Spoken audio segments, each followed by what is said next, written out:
Hello friend, आज हम लोग जानेंगे एक टॉपिक प्रेगनेंसी के बारे में। एक टॉपिक प्रेगनेंसी क्या होता है? तो ये जो एक टॉपिक प्रेगनेंसी है ये फाइलोपियन ट्यूब के अंदर होता है, उसी को हम लोग बोलते हैं। तो सबसे पहले देख लेते हैं ये फाइलोपियन ट्यूब क्या होता है। सबसे पहले हमें ये जानना जरूरी, तभी हम समझ पाएंगे कि एक टॉपिक प्रेगनेंसी असल में होता क्या है। तो फाइलोपियन ट्यूब के 4 पार्ट होते हैं। इंट्राम्यूरल सिगमेंट, जिसको बोलते हैं इंटरथीसियल, और जो सेकंड होता है उसका नाम होता है इस्थमस, थर्ड होता है एम्पुला, फोर्थ होता है इनफंडिबुलम, इसको बोलते हैं फिम्ब्रिए। तो हम लोग इससे पहले जान लेते हैं इसका डायमीटर कितना होता है। और एक चीज और फ्रेंड, आप लोग ये ध्यान से देखिए कि जैसे मैंने ये फर्स्ट नंबर पे लिखा है intramural, isthmus second, ampulla third, तो ये ऐसे ही सीरियल वाइज होने चाहिए। ऐसा नहीं है कि मैंने जो ये फर्स्ट लिखा आप उसको सेकेंड में कर दिए, सेकेंड को फर्स्ट, ऐसा कुछ नहीं। आपको ऐसे सीरियल वाइज ही लिखना है और ऐसे ही याद करना है, ठीक है। तो हम लोग इसका डायमीटर देख लेते हैं। जो पहला है इंट्राम्यूरल, इसका हम लोग डायमीटर देखते हैं 1.25 mm का होता है, ठीक। जो सेकेंड इस्थमस है इसका 2.5 mm का ये होता है इसका डायमीटर, और एम्पुला का डायमीटर 6 to 7 mm होता है, 6 to 7 mm, जैसा कि ये सबसे बड़ा दिख रहा है। आप ये देख लीजिए, लास्ट का जो है इनफंडिबुलम, ये है 5 to 6 mm का। तो सबसे ज्यादा डायमीटर किसका है? एम्पुला का। तो एम्पुला में ही जाके प्रेगनेंसी, जो जायगोट है एम्पुला में ही जाके रह जाता है, क्योंकि ये यूट्रस तक नहीं जा पाता है। और सबसे ज्यादा स्पेस इसी में है, एम्पुला में ही जायगोट रह जाता है। जो एक्टोपिक प्रेगनेंसी है इसको हम लोग बोलते हैं tubal pregnancy. It is also known as tubal pregnancy. जैसा कि मैंने आपको बताया, ये देखिए यूट्रस है। मैं जानती हूँ फिगर बहुत ही गंदा बना है, आप लोग इससे बहुत अच्छा फिगर बना लेते, इससे भी प्यारा प्यारा, ठीक है। मैं बस आप लोगों को ऐसे रफली बता रही हूँ।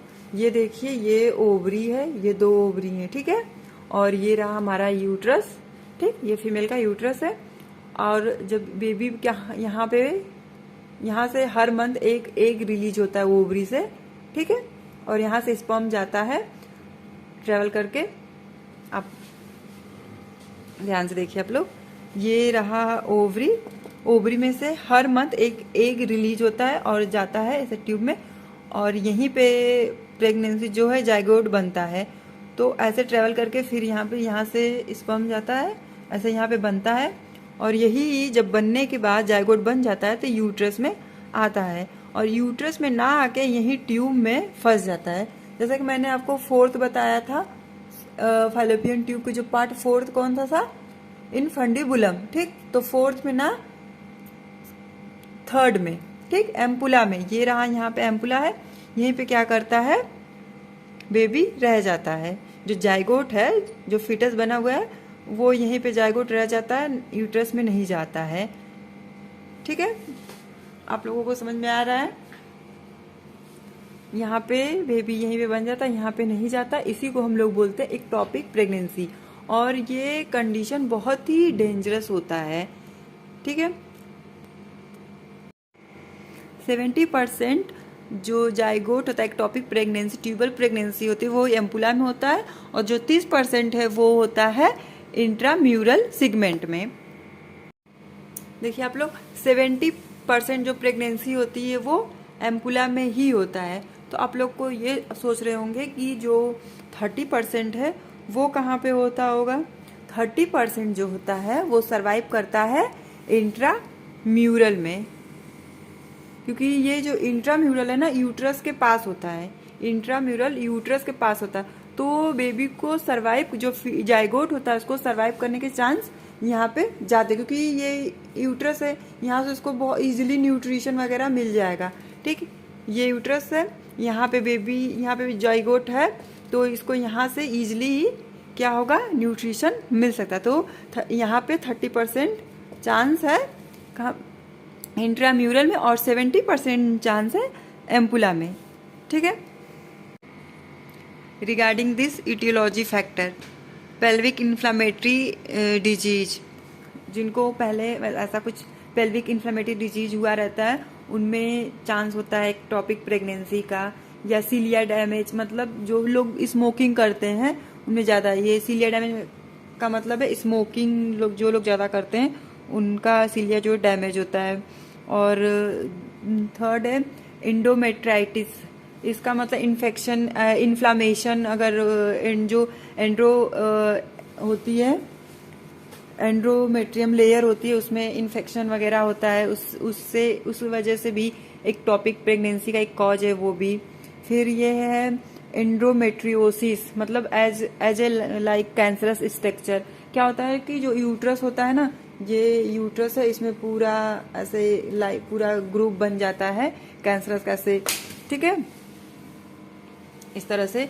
ये रहा यूट्रस, ये रहा यूट्रस, और पूरा इसमें ऐसे ऐसे ऐसे ऐसे ऐसे ऐसे, ऐसे पूरा कैंसर स्लैब स्ट्रक्चर कैंसर की तरह पूरा स्ट्रक्चर से ग्रुप में बन जाता है, ठीक है। तो ये मोस्ट कॉमन कॉजेज होते हैं। सबसे ज्यादा जो मोस्टली कॉज करता है ना वो सीलिया डैमेज, जो सीलिया होता है, सीलिया डैमेज, ये मोस्टली यही कॉज करता है इक्टोपिक प्रेगनेंसी को। हम लोग देख लेते हैं क्लिनिकल फीचर। क्लिनिकल फीचर में क्या होता है कि मोस्टली जो मोस्ट कॉमन है क्या, इसमें लोअर एब्डोमेन पेन होगा, क्योंकि जो फीमेल रिप्रोडक्टिव सिस्टम है वो लोअर एब्डोमेन में है, इसलिए पेल्विक में पेन होता है, ठीक है। और पीरियड जो है फीमेल का पीरियड, वो मेंस्ट्रुअल साइकिल जो वो नहीं आता है, ठीक, एमन्यूरिया हो जाता है। फिर वेजाइनल ब्लीडिंग होगा, ठीक। ये सब सिम्टम जो है क्लिनिकल फीचर्स में दिखते हैं। अब हम लोग देखते हैं ट्यूबल रैप्चर साइड। जो ट्यूबल रैप्चर साइड है वो कैसे होता है। तो जो 4 सेंटीमीटर तक का जो एम्ब्रियो है वो एम्पुला में रह सकता है। 4 सेंटीमीटर मतलब जो 4 सेंटीमीटर तक का जो एम्ब्रियो है, मान लीजिए जो 4 सेंटीमीटर का एम्ब्रियो हो जाएगा तब तक तो वो एम्पुला में सरवाइव कर सकता है, रह सकता है। जैसे 4 सेंटीमीटर से ज़्यादा होता है तो वो रैप्चर हो जाता है। जो ट्यूब है, फालोपियन ट्यूब है, वो क्या होता है, रैप्चर हो जाता है। अगर हम लोग उसको 4 सेंटीमीटर से ज़्यादा हुआ एम्ब्रियो तो वो रैप्चर हो जाएगा, तो ब्लीडिंग होने लगेगा, इंटरनल ब्लीडिंग होगा, ठीक, ना कि एक्सटर्नल। इंटरनल ब्लीडिंग होने लगता है और पेशेंट की जो बॉडी वो शॉक में भी जा सकता है। पेशेंट मतलब जो फीमेल है वो शॉक कंडीशन में भी जा सकती है, ठीक है। तो आप लोगों को यहाँ तक समझ में आ गया, फालोपियन ट्यूब लोअर एब्डोमेन में रैप्चर होती है, लेकिन जो ब्लीडिंग होगी उसकी वजह से पैरा अम्लाइकस वाला जो एरिया होता है वो वहाँ पे डिस्कलरेशन हो जाता है, जिसको हम लोग क्या बोलते हैं, कुलेन साइन। जो मैंने यहाँ पे लिखा हुआ है कुलेन साइन, इसको हम लोग बोलते हैं, ठीक है। पेरिटोनियम जो पैरा अम्लाइकस जो होता है वो क्या होता है, ब्लड भरा होगा, वहाँ पे ब्लड भरा होता है, भरा भरा आ जाता है। और डायफ्राम, ब्लड जो भरा भरा वो क्या करता है, डायफ्राम तक आ जाता है। डायफ्राम में एक फ्रेनिक नर्व होती है, ठीक है, आप लोग को पता होगा फ्रेनिक नर्व होता है। फ्रेनिक नर्व स्टर्नम से होते हुए शोल्डर तक जाती है। जो डायफ्राम नर्व वो स्टर्नम से होते हुए शोल्डर तक जाती है, और यहीं पर फ्रेनिक नर्व की एंडिंग हो जाती है शोल्डर। अब पेन क्या होगा, कहाँ पे होगा, अब पेन होगा पेट में, ऐसे मतलब नीचे ना होके अब होगा पेन शोल्डर में होगा। इसी को बोलते हैं रेफरल पेन। आप लोग जानते हो पेन कितने टाइप्स का होता है, 4 टाइप का होता है, इसी में एक टाइप है ये रेफरल पेन, क्योंकि जहाँ पे। अब हम लोग जानेंगे इसका डायग्नोसिस, ठीक है। ऐसे भी डायग्नोसिस को लिखते हैं, जैसे आप लोग देख लीजिए। तो सबसे पहले है टीवियस, दूसरा लेप्रोस्कोपी है, दूसरा टैबलेट दे सकते हैं, ठीक है। तो टैबलेट से कुछ नहीं, ये टैबलेट का हम लोग काट देते हैं, टैबलेट नहीं पढ़ेंगे हम लोग। ये जब यूट्रस में बेबी होता है तब हम लोग ये टैबलेट देते हैं, टैबलेट का कुछ ये फालोपियन ट्यूब में रहता है तो नहीं। तो हम लोग सबसे पहले ये टीवीएस और लेप्रोस्कोपी। तो ट्रांस वेजाइनल स्क्रीनिंग, मतलब जैसे अल्ट्रासाउंड होता है तो ये चेक करते हैं प्रोब को ऐसे रख के एब्डोमेन पे, तो टीवीएस उसका इसको प्रोब को वेजाइनल के थ्रू करते हैं, ठीक है। और दूसरा है लेप्रोस्कोपी। लेप्रोस्कोपी को गोल्डन मेथड कहते हैं, ठीक। 2 इसका डायग्नोसिस है मेनली। अब हम लोग देखेंगे, तो हम लोग इसका देख लेते हैं मैनेजमेंट। तो 2 टाइप्स के मैनेजमेंट होते हैं, medical management and surgical management. Medical तब होता है जब रैप्चर, जो फालोपियन ट्यूब है वो रैप्चर नहीं हुई रहती है, तो हम लोग क्या देते हैं, मेडिकल मैनेजमेंट। अनरैप्चर्ड कंडीशन में देते हैं मेडिकल मैनेजमेंट, मतलब जैसे जो ग्रोथ है उसको हम लोग स्टॉप, जो एम्ब्रियो का ग्रोथ है उसको स्टॉप करने के लिए हम लोग देंगे एंटी कैंसरस ड्रग, ठीक है। जैसे ये हुआ मेथोट्रेक्जेट, ठीक, हम लोग ये टैबलेट हम लोग चलाएंगे इंजेक्शन टैबलेट करके, ठीक। और सर्जिकल में जब आ जाएगा तो सर्जिकल कंडीशन में जो फैलोपियन ट्यूब है वो रैप्चर हो चुका रहेगा, जो मैंने आपको बताया कि इंटरनल ब्लीडिंग होने लगेगा, पेशेंट शॉक में चले जाएगी, वो सेकेंड सर्जिकल कंडीशन में होती है, ठीक है।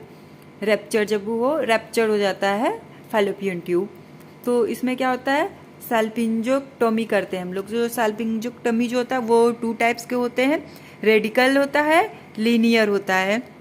तो हम लोग सबसे पहले देख लेते हैं कि रेडिकल में क्या होता है। टमी में क्या होता है, जो फैलोपियन ट्यूब है उसको पूरा ही काट के निकाल दिया, जैसे कि